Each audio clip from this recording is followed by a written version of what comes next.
उन्होंने उस विष को अपने कंठ में रोक लिया। विष ने अपना प्रभाव दिखाया, भगवान का कंठ नीला पड़ गया, एक अवतार हो गया। बोल नीलकंठ भगवान की। भगवान भोलेनाथ ने विचार किया कि यदि मैं विषपान करता हूं तो मेरे हृदय के अंदर राम है, और यदि मैं विषपान करूंगा तो विष अंदर जाएगा तो राम को दिक्कत होगी। तो उस विष को कंठ में ही रोक लिया। अंदर राम बैठे हुए, ऊपर से विष गया। विष और राम, यदि राम से विष मिल जाए तो क्या होता है? बुद्धि विश्राम सकल जन रंजन, बुद्धि विश्राम सकल जन रंजन, राम कथा कल कलो सब राम कथा कलि कलो शिव भंजन, करल सुधारे पुकारे सुधार पुकार मिताए, ओ पद से अनल सितलाए, ओ पद से अनल सितलाए। बुद्धि विश्राम, भगवान भोलेनाथ को विश्राम आ गया, अर्थात समाधि लग गई। फिर से समुद्र मंथन प्रारंभ हुआ। उच्चैश्रवा घोड़ा, माता धेनु माता, ऐरावत हाथी, कौस्तुभ मणि, पारिजात वृक्ष, अप्सराएं, लक्ष्मी, इसके बाद धन्वंतरी जी महाराज अमृत का कलश लेकर के प्रकट हुए। लक्ष्मी जी को भगवान विष्णु ले गए।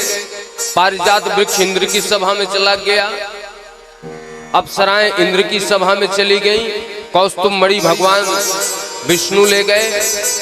ऐरावत हाथी को इंद्र देवता ले गए। जो भी आता है सब देवता लोग ले जाते हैं। तो दैत्यों को बड़ा खराब लगा, बोले महाराज ऐसा नहीं चलता, मेहनत करें हम लोग, जो आए सब आप ले जाओ। अरे हम लोगों की भी तो हिस्सेदारी है। बोले हाँ तो बताओ क्या कहना क्या चाहते? बोले इस बार जो आएगा मैं ले जाऊंगा।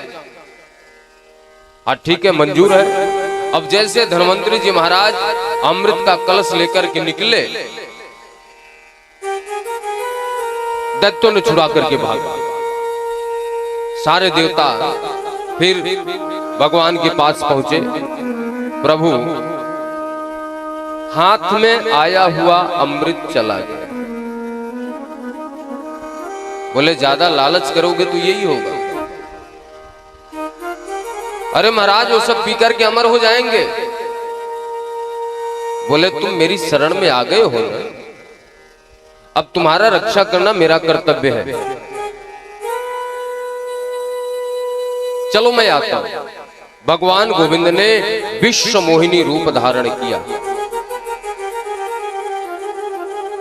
पैरों में घुंघरू की झनकार, थिरकते हुए दैत्यों के सन्मुख जैसे आए, दैत्यों ने देखा तो देखते ही रह गए। अरे देवी आप कौन हो? ऐसा लगता है विधाता ने आपको हमारे लिए ही भेजा है।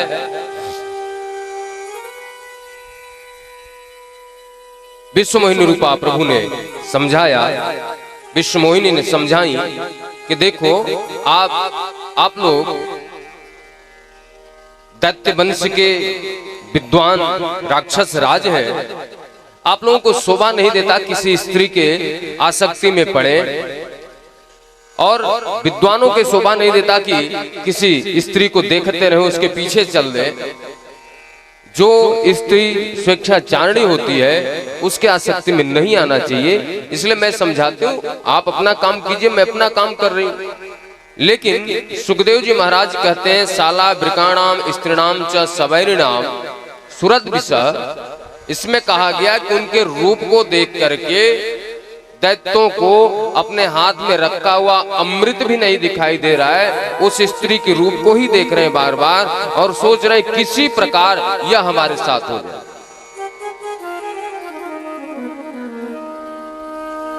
देवी चाहे जो कुछ कहो, लेकिन आपको मेरे साथ होना। भगवान ने कहा ठीक है, मेरा शर्त है, जाओ सब लोग स्नान करके आओ, जो अमृत है दैत्य देवता दोनों में मैं बांट दूंगा, फिर मैं आपके साथ हो जाऊंगा, दोनों की हिस्सेदारी है। सब लोग आए, पंक्ति लगी, देवताओं के बीच में एक राक्षस बैठ गया, देवताओं की तरफ भगवान अमृत बांट रहे हैं और दैत्यों की तरफ देख लेते हैं। ये जो राक्षस उस समय थे आज भी है, ऐसा नहीं कि आज नहीं है। जो स्त्री या किसी कन्या को निहार करके देखते हैं, ये राक्षस आपको हर जगह, कहीं चौराहे पे, कहीं रास्ते में, दो चार ऐसे राक्षस मिल जाएंगे जो किसी स्त्री को घूर के देख रहे हैं, किसी लड़की को घूर के देख रहे हैं, क्योंकि उनके अंदर काम वासना की पीड़ा है, काम से ग्रसित है। अरे जैसी मेरी बहन वैसी तुम्हारी बहन भाई, जैसी मेरी माँ वैसी तुम्हारी माँ। लेकिन राक्षसी प्रवृत्ति के कारण अपनी बहन तो बहन है, दूसरे की बहन बेटी को गलत निगाह से देखा। जैसे उस राक्षस के हाथ में अमृत गया, उसने मुख में डाला, तब तक सूर्य चंद्रमा ने इशारा कर दिया, प्रभु ये तो राक्षस है। भगवान ने चक्र सुदर्शन से उसके गर्दन को अलग कर दिया। अमृत पान करने की वजह से मरा तो नहीं, लेकिन दो भाग में हो गया, राहु और केतु। सूर्य ग्रहण, चंद्र ग्रहण जो लगता है, एक को राहु ग्रसित करता है, एक को चंद्र। भगवान ने तो अमृत बांट करके चले। सारे देवता फिर निराश, सारे दैत्य निराश हो गए अपने गुरुजी के पास। बोले गुरुजी, देवताओं ने हमारे साथ छल किया, विष्णु ने माया का रूप बना करके अमृत बांट करके चले गए। गुरुजी ने कहा कोई बात नहीं बेटा, मेरा आशीर्वाद है। जब गुरु मेहरबान को चेला, पहलवान जाओ देवताओं को मार करके भगा। ध्यान देना, चाहे दैत्य हो चाहे देवता, यदि कपट किए हैं तो उनको दंड मिला है। अमृत पान करने के बाद भी महासुर संग्राम में देवता लोग हार गए। राजगद्दी के ऊपर राजा बलि का कब्जा हो गया, देवता लोग मारे गए, पीटे गए। आज देवताओं की जो माता जी हैं थोड़ी चिंतित है। कश्यप जी महाराज आए, कहते हैं देवी आप चिंतित हो? बोले प्रभु हमारे बच्चे मारे मारे फिर रहे हैं, आप कृपा कर दो एक संतान की प्राप्ति हो जाए। ऋषि महाराज ने कहा भगवान का भजन करो। कौन बेटा कौन बेटी? क्व देहो भौतिको नात्मा क्व चात्मा प्रकृते प्रह कस्य के पति पुत्राद्या मोह ये वही कारणम।